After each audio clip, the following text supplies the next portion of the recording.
He had paid for comfort, for dignity, for the treatment his success had earned. A first-class ticket was nothing new for him. It was routine. The moment the meal cart rolled past his seat, something shifted. Trays were filled, wine was poured, and yet his table stayed empty. The looks, the silence, the unspoken message was impossible to miss. This wasn't a mistake. This was a reminder of where they thought he belonged. What happened next didn't just expose one flight attendant's bias, it forced an entire airline to its knees. How did a single meal refusal unravel everything? Marcus Daniels wasn't just another traveler rushing through an airport. He was a man who had carved his way into boardrooms that few thought he'd ever enter. A self-made CEO, his days were filled with negotiations, strategy sessions, and the kind of pressure that never truly eased. But tonight wasn't about power or profit.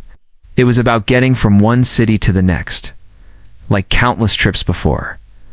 For Marcus, first class was less about luxury and more about survival. Oasis of quiet in a life moving at breakneck speed. The wide leather seats, the crisp white tablecloths, the small moments of peace between endless phone calls and late-night deadlines.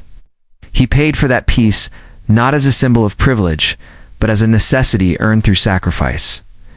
As he walked down the jet bridge, ticket in hand, his thoughts weren't on confrontation. They were on rest.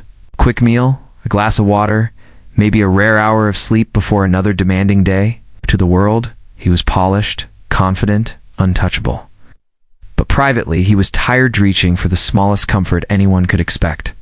What Marcus didn't know was that this flight would offer him no comfort at all. Instead, the calm he anticipated would unravel into quiet humiliation. But in the place where he should have been invisible, just another passenger, it would become impossible for him or anyone else to look away.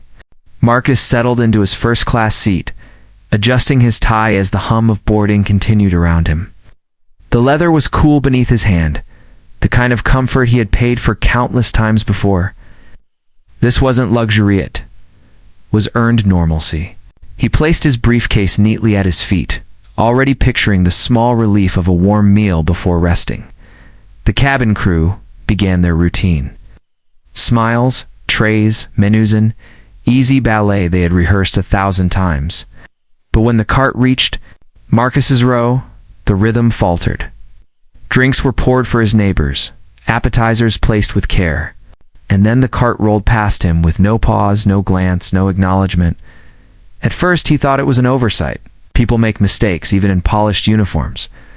He waited, patient, giving the benefit of the doubt. But minutes stretched longer as the soft clink of silver echoed down the row and his table remained empty. He raised his hand politely, catching the flight attendant's eye. For a brief second, her smile froze. It wasn't confusion. It was calculation. She leaned just close enough to be heard, her words flat, dismissive. "We're out." Then she moved on, without explanation, without apology. Marcus sat back, his jaw tense. He had watched with his own eyes as she delivered the same meal to the passenger across the aisle only moments earlier. His plate wasn't missing. Intentionally, whispers sparked around him. The man beside him raised his brow. In awkward silence, while passengers a few rows back began to notice the discrepancy. Some looked away, unwilling to make trouble. Others pulled out their phones, screens glowing faintly in the dim cabin light. But the weight in Marcus's chest wasn't about food. It was about dignity. To be served last, or not served at all, carried a message older than the airplane itself. You don't belong. No matter who you are, no matter what you earn, this place is not yours. He thought about the years it had taken to arrive here, at the long nights building his company. The constant pressure to prove himself, the endless reminders that his presence in certain rooms was always contested, always fragile. And now, in a cabin he had every right to sit in, those same reminders surfaced in a single, deliberate refusal. Anger fluttered beneath his calm exterior. He knew that raising his voice could twist the narrative instantly. Too loud, too forceful. And he'd become the problem passenger. That was the trap, the silent game being played. The humiliation wasn't just in denial, it was in daring him to act out the stereotype they expected. So he didn't raise his voice. He didn't. argue, he observed. Silence was strategy. He let every wordless denial carve itself into memory, let it harden inside him until the choice became clear. Either accept invisibility once again, or turn the tables in a way no one on that plane would forget. Passengers reclined, meals finished. Conversations drifted. The tray in front of Marcus remained empty, a glaring symbol of refusal. But beneath his stillness, calculations churned. He wasn't just a passenger tonight. He was the man holding leverage far beyond this cabin, leverage the airline had no idea was sitting quietly in seat to be. And as the engines roared higher and the lights dimmed, Marcus's decision sharpened into resolve. By the time this flight landed, they would understand exactly who they were dealing with. The cabin lights dimmed, plates cleared. Passengers settled into a hush of half-sleep. But in seat to be, Marcus sat wide awake, his tray table glaringly bare. To everyone else, it might have looked like a simple oversight. But Marcus knew better. It wasn't about the food it was the message that echoed louder than any announcement over the intercom. You don't belong here. Every tiny humiliation he had endured in boardrooms. Every question about whether he was in the right place. Every moment of being overlooked despite his achievements. Tonight it had all crystallized into this. An empty table in first class. And yet Marcus wasn't powerless.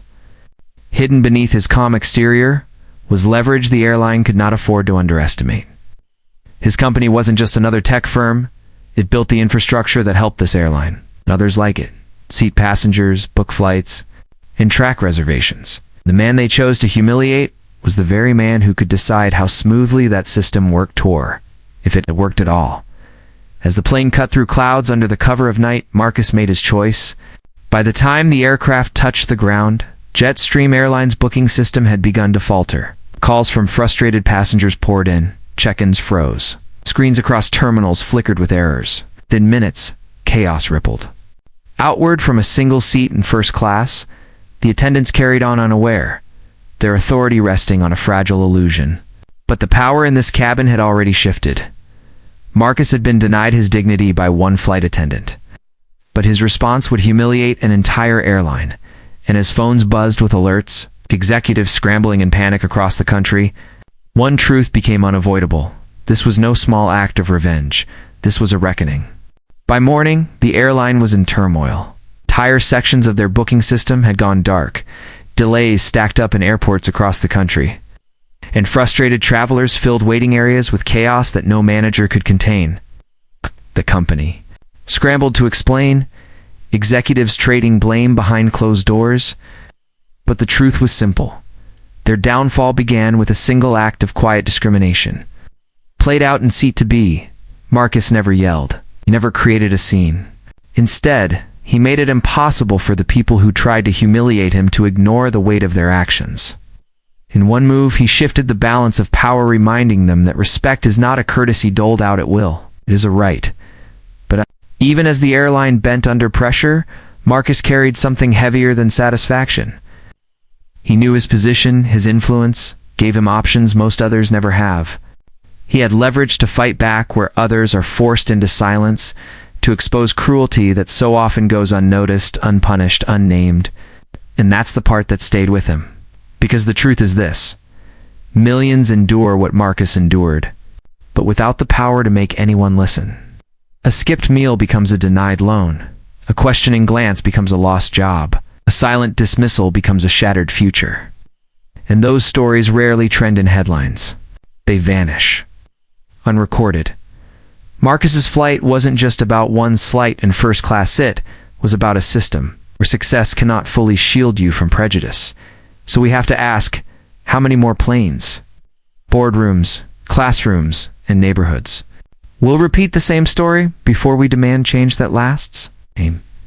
The next time someone is quietly erased, will we look away, or will we finally refuse to let silence be the answer?